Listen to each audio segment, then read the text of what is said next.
Este mundo, el mismo mundo para todos, no fue ordenado por ningún dios u hombre, sino que ha existido siempre, existe y existirá, siendo un fuego siempre vivo que se va prendiendo en medidas y apagando en medidas. Esto lo dice Heráclito acerca del fuego y vamos a comenzar con esto llamado la permanencia y el cambio en la filosofía antigua. El objetivo va a ser dilucidar los conceptos de permanencia y de cambio, los cuales son conceptos bases para comprender el pensamiento que llevaría a la búsqueda por la verdad en la filosofía antigua.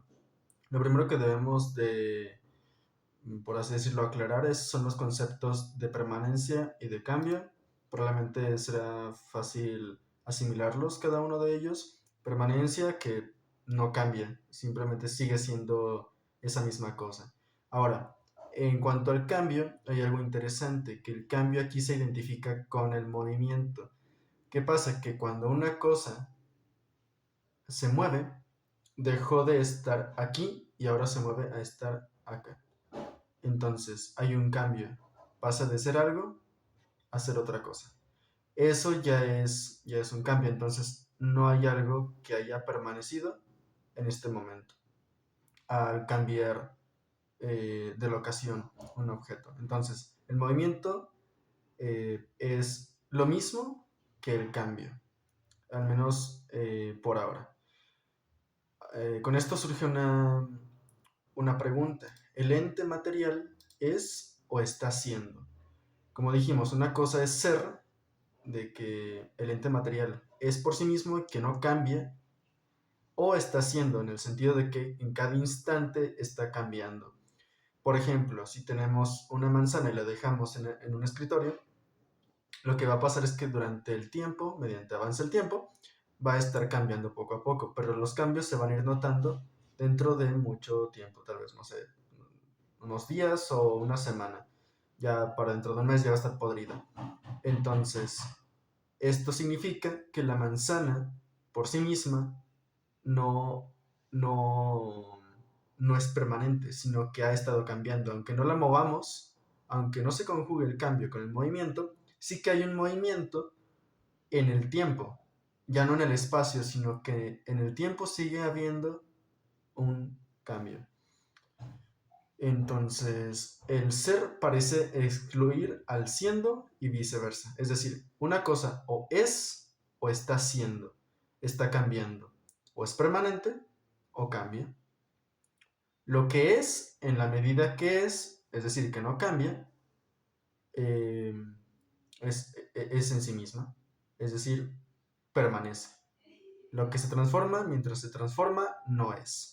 Aquello que no se considera como ser o estar siendo, o más bien, aquello que no es, se considera como cambio.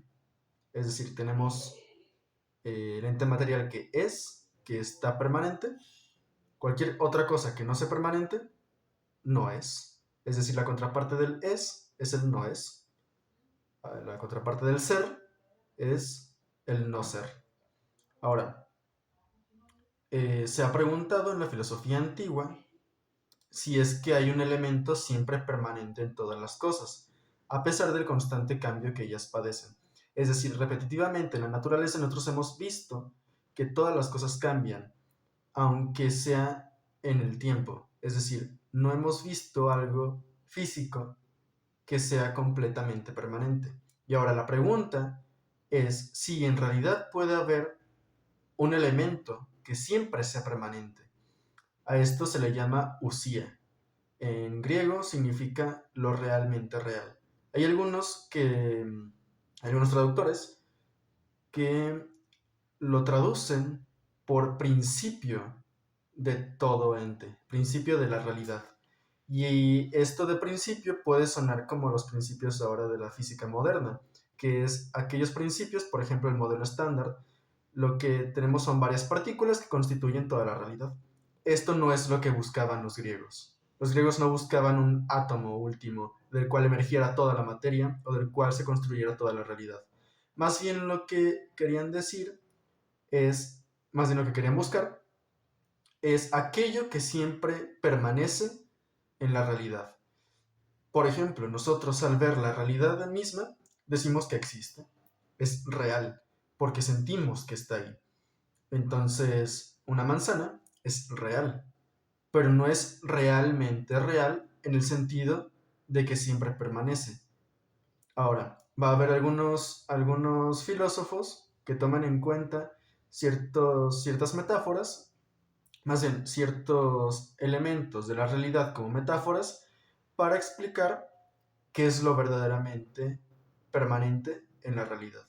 Por ejemplo, tenemos a Tales de Mileto, que lo explica como el agua, Anaximandro como el apeiron. Apeiron se puede traducir como aquello que no tiene límites. Anaxímenes lo dice, lo utiliza el término más bien de aire. Heráclito, por ejemplo, utiliza la palabra fuego, utiliza el término fuego. Volvemos a la cita del principio. Este mundo es el mismo para todos. No fue ordenado por ningún dios u hombre, sino que ha existido siempre, existe y existirá, siendo un fuego siempre vivo que se va prendiendo en medidas y apagando en medidas. Es decir, Heráclito lo que hace es una metáfora de cómo funciona la realidad. Funciona como el fuego, está en constante cambio. Después lo que se intentará es seguir con esto de qué es lo realmente real, la usía, el último principio constituyente de la realidad. Ahora vendrá Parménides que nos dirá que lo realmente real, la usía, es el uno. Es aquello que se identifica consigo mismo y que no cambia. Uno no en términos de cantidad, no en cosas, esto es uno, sin una cosa, sino uno en el sentido de identidad. Como dijimos al principio, aquello que permanece no, está no cambia. Entonces siempre es el mismo. Se identifica consigo mismo porque si se identificara con otra cosa, sería esa otra cosa y ya no sería sí mismo, por lo tanto habría un cambio y eso es lo que buscamos. Buscamos que no haya cambio. Aquello idéntico a sí mismo y que no cambie. Después vendría Platón, bueno, antes vendría Sócrates, pero después vendría Platón, que Platón nos diría que la usía, lo realmente real, lo que siempre permanece en las cosas, son las propias ideas. En el sentido de que Platón lo que hace es pensar, eh, todas las cosas que vemos en la realidad cambian. Ok, podemos poner una manzana que va a cambiar durante todo el tiempo, hasta que se pudra y tal vez llegue a pasar algunas otras cosas, pero lo que siempre permaneció, lo que siempre estuvo presente, fue la idea de la manzana. Es decir, aquello que nunca cambia es la idea que yo tengo de la propia manzana. E incluso extrapolándolo a todo lo demás, es decir, a todas las manzanas, podemos constituir algo universal. Es decir, aquella idea que yo tengo de manzana se concatena con todas las manzanas que existen. Y ahora, ¿qué hace Platón? Que, por ejemplo, muchas de las personas que ven muy por encima la filosofía es considerar a Platón un idealista. Hacemos esta correlación de que si Platón tiene ideas y su sistema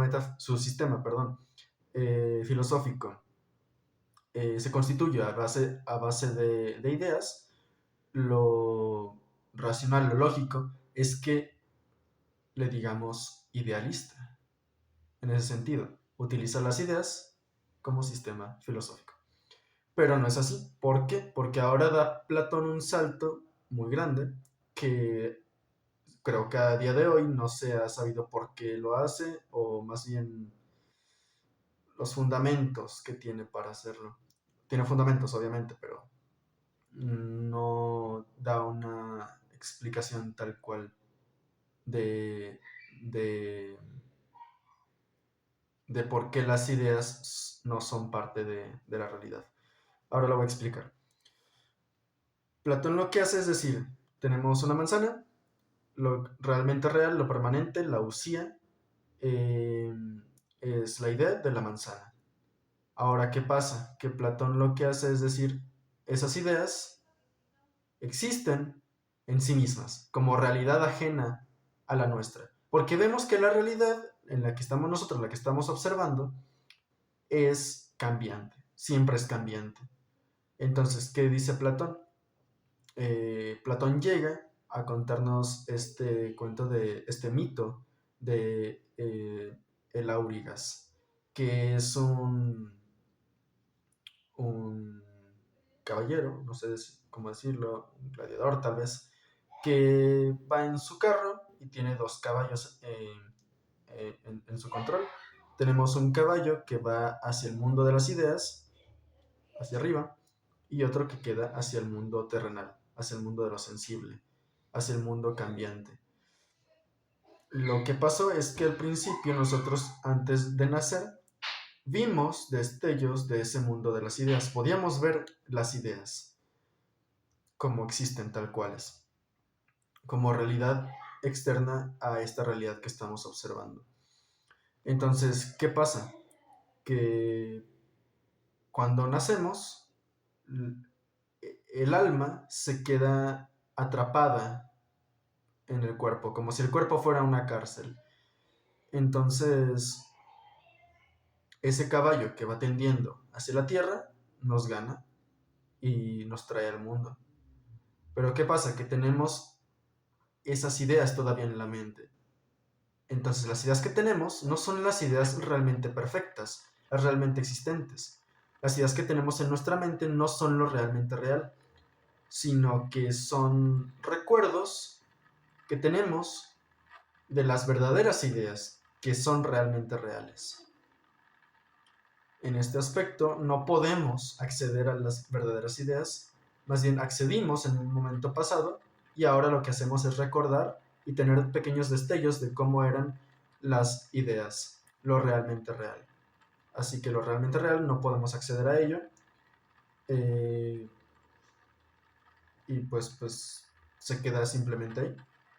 Existe el mundo de las ideas y existe nuestro mundo que está en constante cambio. Entonces, ¿qué pasa? Que no podemos conocer la realidad tal cual es para Platón. Pues,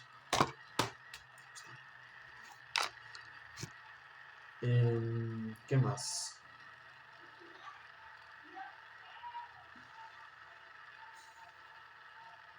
Ah, sí. Iba a decir acerca de por qué llamamos a Platón idealista. Es por esto de las ideas, por la utilización del término ideas en su formulación filosófica. Pero lo que pasa es que realmente Platón es un realista, en el sentido de que le asigna valores de realidad, de existencia, a cosas que van más allá de la experiencia subjetiva o de la realidad que nosotros podemos percibir. Es decir, cuando cuando tu sistema filosófico dice o si dice que existen cosas más allá de esta realidad, afirmas que eres un realista. Es decir, crees en la realidad de cosas más allá de esta realidad. A eso se le llama un realista. Entonces, en estos términos, Platón es un realista y no idealista. ¿Por qué? Porque el mundo de las ideas para Platón existe por sí mismo, es decir, existe independientemente de este mundo cambiante. Es por eso que Platón en este aspecto es puramente realista. Y aquí acabamos este video. El objetivo era dilucidar los conceptos de permanencia y cambio, los cuales son conceptos bases para comprender el pensamiento que llevaría a la búsqueda por la verdad en la filosofía antigua. Muchas gracias y adiós.